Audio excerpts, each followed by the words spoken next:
Bonsoir à tous les amis du NBA révolutionnaire. Alors, je m'appelle Romuald Pidgeot. On m'a présenté, je suis membre du bureau politique du Front de libération nationale kanak socialiste. Je remercie tous mes amis du NBA révolutionnaire aujourd'hui qui me permettent de parler au peuple français de mon combat pour la Kanaky. Moi, je vais vous parler de quelque chose de dégueulasse, la colonisation. Le peuple kanak, qui est un petit peuple, a toujours résisté et résistera toujours.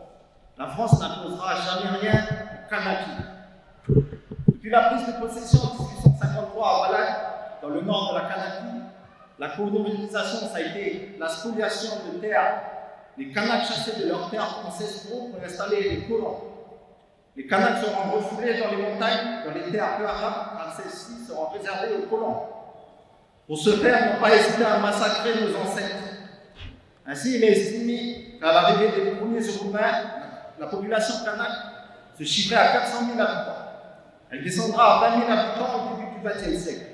Tuerie de masse, génocide, acculturation, objectif de la disparition du peuple kanak.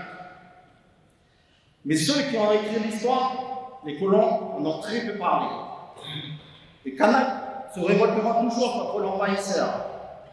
En 1878, le grand chef bataillé dans la région de la Foix se révolta. 1500 de nos grands-pères furent tués, et avec eux, 200 Européens, au nom de l'impérialisme colonial français.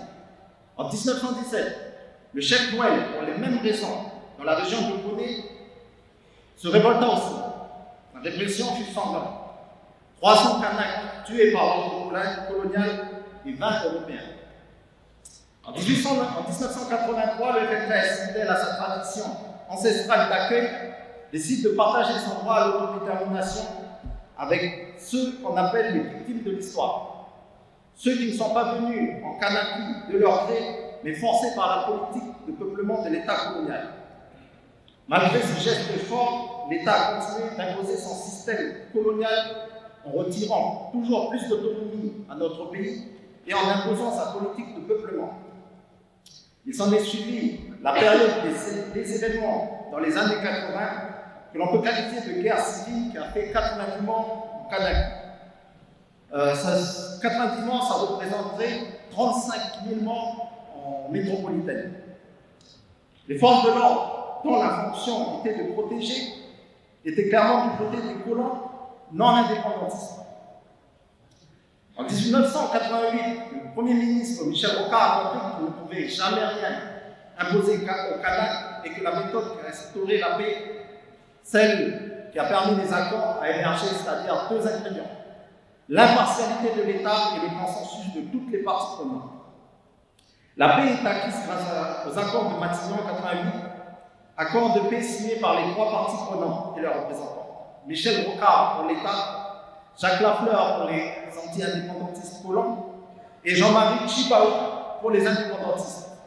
Notre leader Jean-Marie Tjibaou, en paiera de sa vie, assassiné l'année d'après en 1989.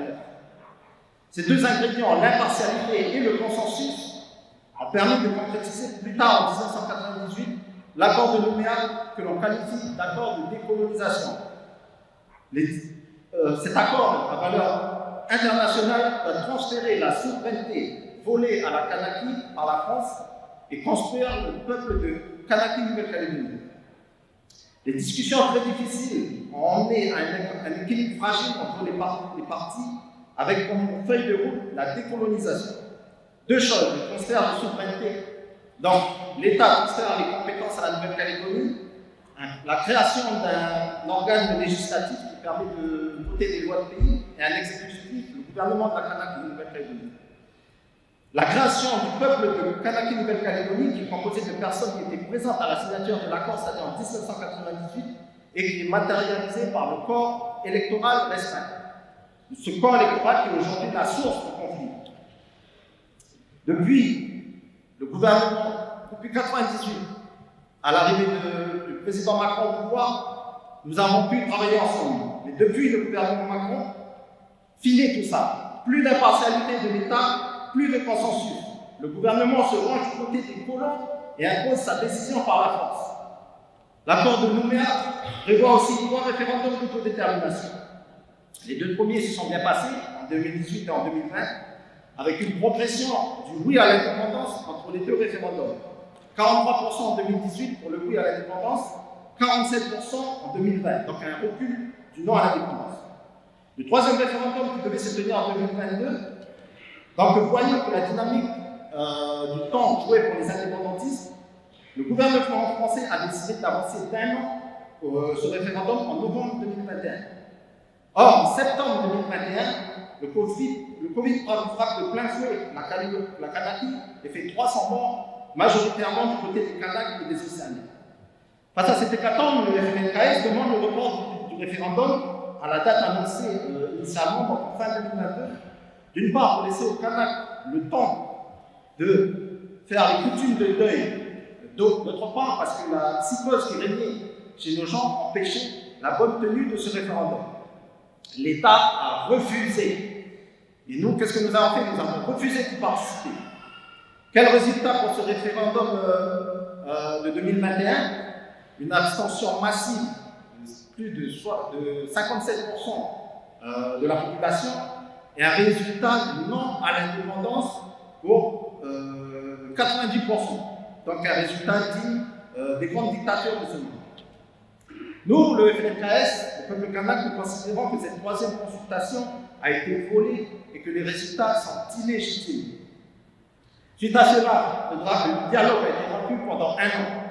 Les discussions ont repris difficilement au début de l'année 2023, mais nos interlocuteurs, l'État et leurs alliés collants locaux, ont continué d'invoquer les 3 non aux 3 référendums pour dire que l'indépendance s'était terminée. Se servant de cela, nous avons voulu rouvrir le corps électoral en Kanaky.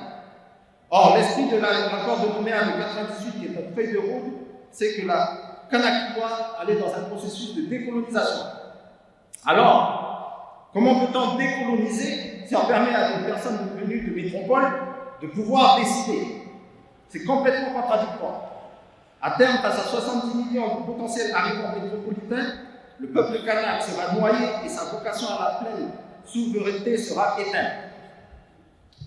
Face à cette volonté de recoloniser, le peuple s'est mobilisé depuis 6 mois, en fin 2023.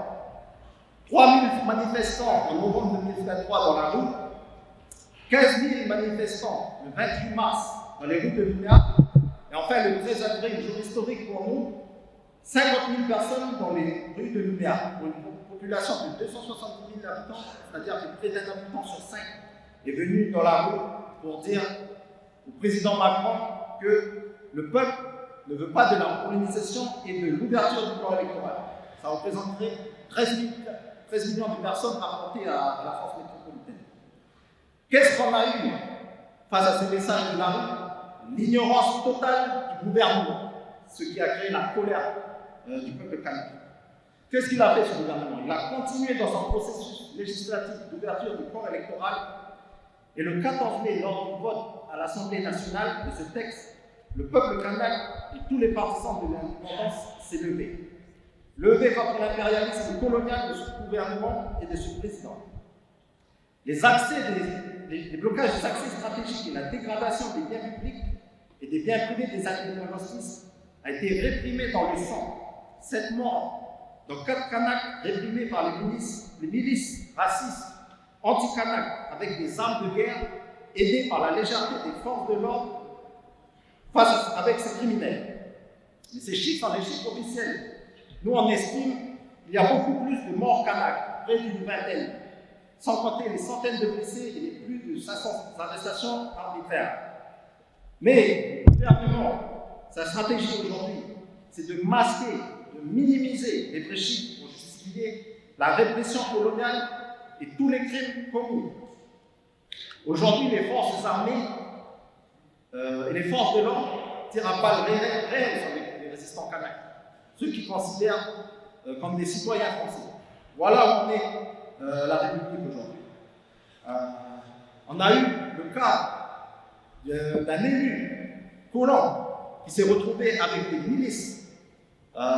Quelle a été la réaction des autres élus collants? C'est de le défendre coûte que coûte. Des vrais fachos comme on en fait plus.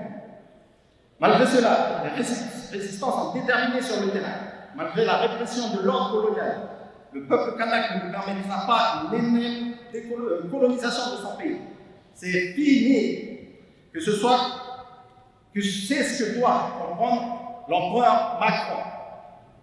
C'est ce que l'on dit aujourd'hui au peuple français, c'est ce que je suis venu vous dire aujourd'hui, parce que ce que je crois, c'est que la volonté de l'empereur n'est pas la volonté du peuple français. Je ne vois pas devant moi 500 empereurs. Ce que je vois, c'est un peuple qui est là et qui veut la paix pour tous dans le respect de chacun. Et c'est quoi la solution pour nous pour y arriver? C'est la décolonisation. Arrêtez de coloniser notre pays. Ce sujet, ces résistants ne sont pas des émeutiers, ce sont des résistants d'un combat politique entre deux entités d'ordre international. Le FLNKS, Front de Libération Nationale Socialiste, Mouvement de Libération Nationale, contre l'État français. Le sujet des Kanaki est un sujet international qui doit se traiter par le droit international sous couvert des Nations Unies et non par l'État français.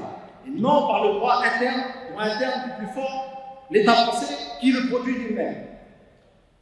Pour finir, j'espère que le NPA révolutionnaire ira loin le 9 juin, car nous défendons les mêmes valeurs, en particulier la lutte contre le colonialisme. Bon courage au NPA révolutionnaire le 9 juin. Vive la Révolution et vive la République!